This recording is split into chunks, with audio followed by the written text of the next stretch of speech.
So hello everyone and welcome to our weekly live current affairs quiz show, जहां पर हम इसी तरीके से हर सैटरडे आपके साथ लाइव जुड़ते हैं ताकि जितने भी इंपॉर्टेंट न्यूज और अपडेट्स होते हैं पिछले हफ्ते के, उन्हें हम क्विज की फॉर्म में यानी एमसीक्यू वाइज भी आपके साथ डिस्कस कर लें, ताकि आपको ये एक आइडिया लग जाए कि कैसे क्वेश्चंस आपसे एग्जाम में पूछे जा सकते हैं। चाहे देखिए किसी भी कॉम्पिटिटिव एग्जाम की प्रिपरेशन कर रहे हो, चाहे मैं बात करूं बैंकिंग, एसएससी या रेलवे एग्जाम की, ठीक है, आपको काफी सारे क्वेश्चंस जो है वो करंट अफेयर के पोर्शन में से देखने को मिलेंगे एग्जाम में, जो जनरल अवेयरनेस का सेक्शन होता है वहां पर। ठीक है, तो इसलिए हमारे इनिशिएटिव आपके साथ डेली मंडे टू फ्राइडे तो हम डिटेल में करंट अफेयर्स को कवर करते हैं और सैटरडे को क्विज की फॉर्म में। तो अभी आपको इन 15 क्वेश्चंस को जो है नोट डाउन भी करते चले, ठीक है, और इन द एंड आपको मेरे को ये बताना है कि आपके आउट ऑफ 15 कितने क्वेश्चंस करेक्ट रहे, या मेरे को फिर कमेंट करके बताना। ठीक है, तो चलिए स्टार्ट करते हैं। तो देखिए पहला क्वेश्चन है, स्वाधीनता सड़क will be open between India and which nation. तो भारत और किस देश के बीच में जो है ये स्वाधीनता सड़क जो है उसे ओपन किया जा रहा है। तो वैसी बात है, देखिए जब रोड के थ्रू अगर यहाँ पर अगर बात करें जो कनेक्ट किया जा रहा है, तो वैसे जिसके साथ इंडिया का बॉर्डर टच करता हो, लैंड बॉर्डर, वही इसका करेक्ट आंसर होगा। लेकिन अगर आप देखेंगे चारों ही देश, नेपाल, भूटान, म्यांमार और बांग्लादेश के साथ इंडिया का बॉर्डर टच करता है, लैंड वाला। ठीक है, तो अब आपको बताना है कि जो स्वाधीनता सड़क है वो इंडिया और किस देश के बीच में ओपन की जा रही है। तो इसका जो देखिए करेक्ट आंसर है वो डी ऑप्शन है, यानी बांग्लादेश। क्योंकि हाल ही में आपको ये भी पता होगा, मैंने आपको बताया था, भारत और बांग्लादेश के बीच में जो वर्चुअल समिट हुआ था, जिसमें खुद पीएम मोदी और वहां की पीएम जो है शेख हसीना, उन्होंने पार्टिसिपेट किया था, और 9 एमओयूज भी साइन किए गए थे इस वर्चुअल समिट के दौरान। और उसी बीच कुछ इंपॉर्टेंट डिसीजंस लिए गए थे, जैसे तो ये स्वाधीनता सड़क है, इसे ओपन किया जाएगा भारत और बांग्लादेश के बीच में। लेकिन आप देखेंगे चारों ही जो कंट्रीज है यहाँ पे, उनका भारत के साथ लैंड बॉर्डर टच करता है, लेकिन इसका करेक्ट आंसर क्या है? डी ऑप्शन, यानी बांग्लादेश। ठीक है, आगे अगर बात करें तो which three Nations held the first trilateral working group meeting on the use of Chabahar port. देखिए चाबहार पोर्ट बेसिकली कहाँ है, ये मैं आपको बता दूं, एक तो ईरान में है। ठीक है, ईरान के एक बंदरगाह, उसका नाम है चाबहार पोर्ट। ठीक है, तो ऑब्वियसली इसका करेक्ट एक आंसर तो ईरान होगा। ठीक है, इसमें इंडिया ने काफी ज्यादा इसमें इन्वेस्ट किया है इस चाबहार पोर्ट पर, तो ऑब्वियसली इसका इंडिया भी इसका होगा एक कंट्री मेंबर। लेकिन यहाँ पे तीसरा देश कौन सा है ये आपको बताना है। ठीक है, इंडिया ईरान तो है ही है, क्या वो अफगानिस्तान है, उज्बेकिस्तान है, या कजाकिस्तान है? तो इसका देखिए करेक्ट आंसर है बी ऑप्शन, यानी उज्बेकिस्तान ने भी इस बार पार्टिसिपेट किया था। ये पहली ट्राइलेटरल मीटिंग हुई थी जिसमें किस तरीके से छाबार पोर्ट को यूज किया जाए, ताकि खासकर जो भी बेसिकली सामान मतलब जैसे ट्रेड के खासकर पॉइंट ऑफ व्यू से ये, क्योंकि इसमें क्या बेसिकली इस पोर्ट से क्या होता है, बेसिकली पाकिस्तान को बाईपास करते हुए डायरेक्टली ईरान में सामान जा सकता है जो भी ट्रेड रिलेटेड, और वहां से फिर बाकी की जो कंट्रीज है उस तरफ, या इधर अगर बात करें तो अफगानिस्तान में फिर उसे डिलीवर किया जाता है। क्योंकि देखिए होता क्या है, क्योंकि अभी तक इंडिया पहले पाकिस्तान के थ्रू जो है, आपको पता है अफगानिस्तान कनेक्ट होता है, तो काफी बार आपको पता है ट्रेड इंडिया और क्योंकि पाकिस्तान के अच्छे रिलेशंस नहीं है, तो वहाँ काफी इशू आता था अफगानिस्तान के साथ ट्रेड करने में।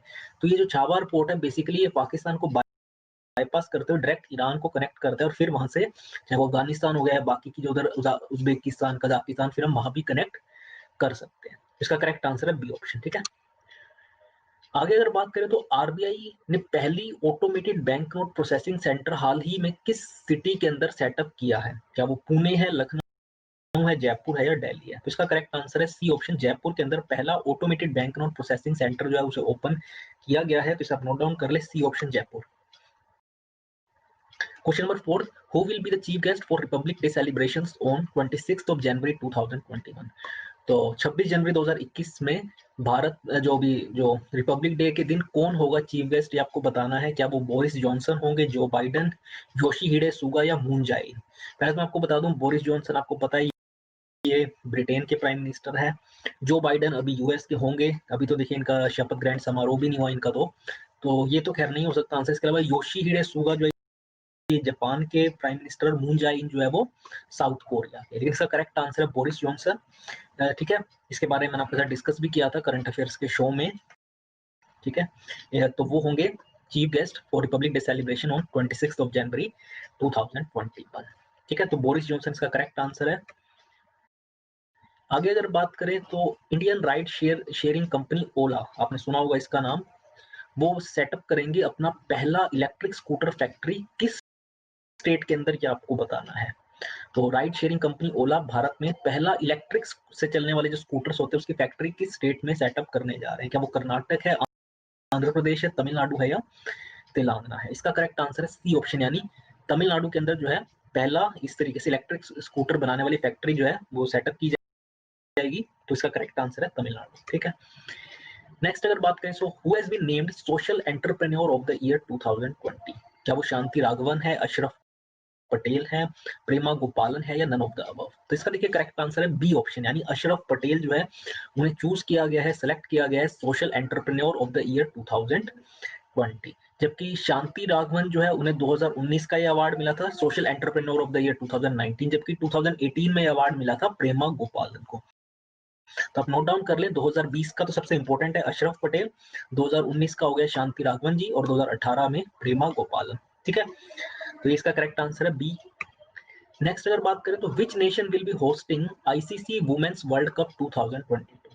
तो 2022 में जो वुमेन वर्ल्ड कप होना है, आईसीसी जो ऑर्गेनाइज करता है हो, ठीक है, तो कौन सी कंट्री होस्ट करेगी? क्या वो इंडिया है, इंग्लैंड है, ऑस्ट्रेलिया है, या न्यूजीलैंड है? तो इसका करेक्ट आंसर है न्यूजीलैंड। तो न्यूजीलैंड जो है वो होस्ट करेगी आईसीसी द्वारा जो वुमेन्स वर्ल्ड कप 2022 ऑर्गेनाइज किया जाता है, उसे न्यूजीलैंड होस्ट करेगी 2022 में। तो नोट डाउन कर लें डी ऑप्शन। ठीक है, इसके बारे में भी देखिए मैंने डिस्कस किया था, विच nation will host G7 summit in 2021? तो 2021 में इनमें से कौन सा देश जो है वो G7 समिट को होस्ट करेगा? क्या वो यूनाइटेड स्टेट्स है, यूनाइटेड किंगडम है, फ्रांस है, जर्मनी है? तो इसका करेक्ट आंसर है बी ऑप्शन, यानी यूनाइटेड किंगडम। और अभी क्योंकि मैं आपको बता रहा था, एक तो चीफ गेस्ट के तौर पे बोरिस जॉनसन जो वहाँ के प्राइम मिनिस्टर है उनको इनवाइट किया गया है, तो उन्होंने भी देखिए भारत को as a guest country invite किया है G7 समिट में पार्टिसिपेट करने के लिए। ठीक है, तो ओवरऑल 7 कंट्रीज तो देखिए इसका मेंबर है ही G7 का, जबकि 3 कंट्रीज को बुलाया गया एज गेस्ट कंट्री के तौर पे, जिसमें इंडिया भी एक है। तो मोस्ट प्रोबेबली क्योंकि इंडिया ने एक्सेप्ट कर लिया उस इनविटेशन को, तो आपको अगले साल पीएम मोदी भी वहां पे जाते हुए दिखेंगे। तो इसका करेक्ट आंसर है बी ऑप्शन, यूनाइटेड किंगडम। ठीक है, आगे बात करें तो India has been ranked at which position in the human development index 2020? तो ह्यूमन डेवलपमेंट इंडेक्स 2020 जो हाल ही में भी रिलीज हुआ है, उसमें भारत का क्या रैंक रहा है? क्या 125, 129, 131 या 133? तो इसका देखिए करेक्ट आंसर सी ऑप्शन, यानी 131। ठीक है, उल्टा भारत का देखिए 2 रैंक इसमें नीचे गिर गया है as compare to previous year. ठीक है, पहले 129 हुआ करता था, तो अब गिर के 131 हो गया। बेसिकली ह्यूमन डेवलपमेंट इंडेक्स किसी भी कंट्री के देखिए ओवरऑल जो मेन पैरामीटर्स होते हैं, वहाँ का हेल्थ इंफ्रास्ट्रक्चर कैसा है, एजुकेशन कैसा है, ठीक है, ओवरऑल स्टैंडर्ड ऑफ लिविंग के बेसिस पे काफी सारे पैरामीटर्स पर ये कंट्रीज को रैंक करते हैं। आई थिंक सो 189 कंट्रीज को इस बार रैंक किया गया है, जिसमें इंडिया का क्या रैंक है? 131। तो देखिए इसमें इंडिया को काफी ज्यादा इंप्रूवमेंट करने की जरूरत है। ठीक, कम से कम टॉप 100 में तो देखिए सबसे पहले क्योंकि बहुत जरूरी है कि हम जितने भी ओवरऑल पैरामीटर्स मैंने आपको बताए, स्टैंडर्ड ऑफ लिविंग, ठीक है, इसके अलावा एजुकेशन, हेल्थ इंफ्रास्ट्रक्चर, ये सारी चीजें बहुत जरूरी होती है किसी भी एक डेवलपिंग कंट्री के लिए। तो इसमें इंडिया को इंप्रूवमेंट काफी ज्यादा जरूरत है, लेकिन इस बार में इंडिया का क्या रैंक है? 131। इसी में किस देश ने टॉप किया है ह्यूमन डेवलपमेंट इंडेक्स 2020 को? ये अब आपको बताना है, नॉर्वे, डेनमार्क, आइसलैंड या स्विट्जरलैंड। अब देखिए दोनों ही क्वेश्चन आपसे एग्जाम में बन सकते हैं। भारत का क्या रैंक रहा है और किसने टॉप किया? तो इसका करेक्ट आंसर है ए ऑप्शन, यानी नॉर्वे ने इस रैंकिंग को टॉप किया है ह्यूमन डेवलपमेंट इंडेक्स 2020। ठीक है,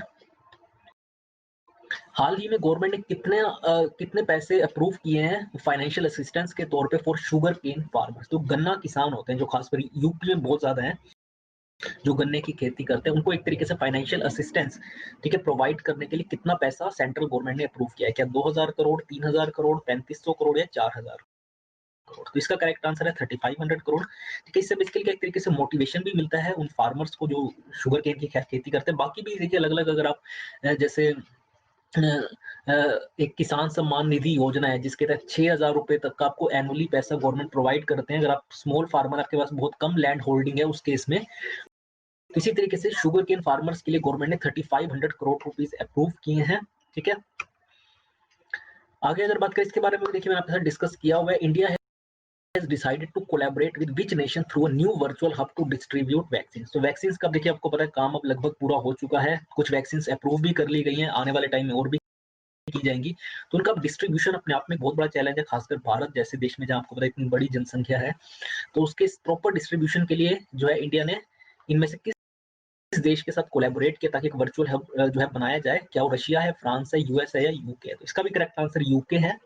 ये यूनाइटेड किंगडम के साथ इंडिया ने कोलैबोरेशन किया है, ठीक है, वैक्सीन के डिस्ट्रीब्यूशन को लेके।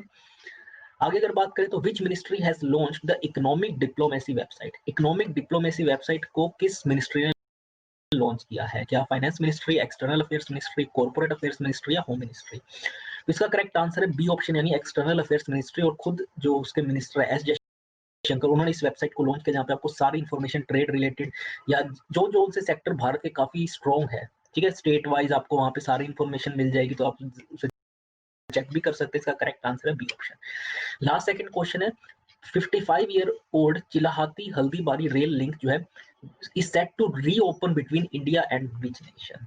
ठीक है, तो देखिए इसमें भी चारों ऑप्शंस आपको देखना। अब देखिए रेल नेटवर्क भी ऑब्वियसली बात है तभी एस्टेब्लिश हो सकता है जब आपका लैंड बॉर्डर टच करता है, और आप देखेंगे चारों ही देशों के साथ टच करता है इंडिया का लैंड बॉर्डर। बट इसका दोबारा से करेक्ट आंसर है डी ऑप्शन यानी बांग्लादेश, क्योंकि जो भी समिट हुआ था वहां पे ये डिसीजंस लिए गए थे कि ये देखिए 1965 में जब भारत और पाकिस्तान के बीच में युद्ध हुआ था तब इस रेल नेटवर्क को बंद किया गया था। और तब आपको पता है बांग्लादेश का नाम बांग्लादेश ना होकर ईस्ट पाकिस्तान हुआ करता था, पाकिस्तान का ही हिस्सा होता था। लेकिन फिर जो 1971 में वार हुई उसके बाद ईस्ट पाकिस्तान जो था वो खत्म होके वहां एक नया देश एस्टेब्लिश हुआ जिसका नाम था बांग्लादेश। ठीक है, तो फिर जो है लेकिन उसके बाद से ये कभी ओपन नहीं हुआ रेल लिंक, और अब 55 साल के बाद जो है इस चिलाहाती हल्दीबारी रेल लिंक को ओपन किया गया। तो इसका करेक्ट आंसर है डी ऑप्शन यानी बांग्लादेश। और आखिरी क्वेश्चन है India has decided to contribute how much fund to the world anti doping agency यानी वाडा? या $1 मिलियन, $1.5 मिलियन, $2 मिलियन, 3 मिलियन? तो इसका करेक्ट आंसर है ए ऑप्शन यानी $1 मिलियन का कंट्रीब्यूशन भारत की तरफ से है वर्ल्ड एंटी डोपिंग एजेंसी को। ठीक है, तो ये थे आज के हमारे टॉप 15 क्वेश्चन जो कि पिछले पूरे हफ्ते के करंट अफेयर्स अपडेट में से थे। तो आपको कैसा लगा सेशन जरूर बताइएगा कमेंट बॉक्स में। इसके अलावा आपके आउट ऑफ 15 क्वेश्चंस कितने रहे करेक्ट ये आपको बताना है। और आप हमारी वेबसाइट भी जरूर विजिट करें जो कि है takshilalearning.com। वहाँ पे आपको सारी इन्फॉर्मेशन, ब्लॉग, काफी सारा स्टडी मटेरियल भी देखने को मिल जाएगा। तो आज की इस वीडियो में इतना ही फ्रेंड्स, थैंक्स अ लॉट।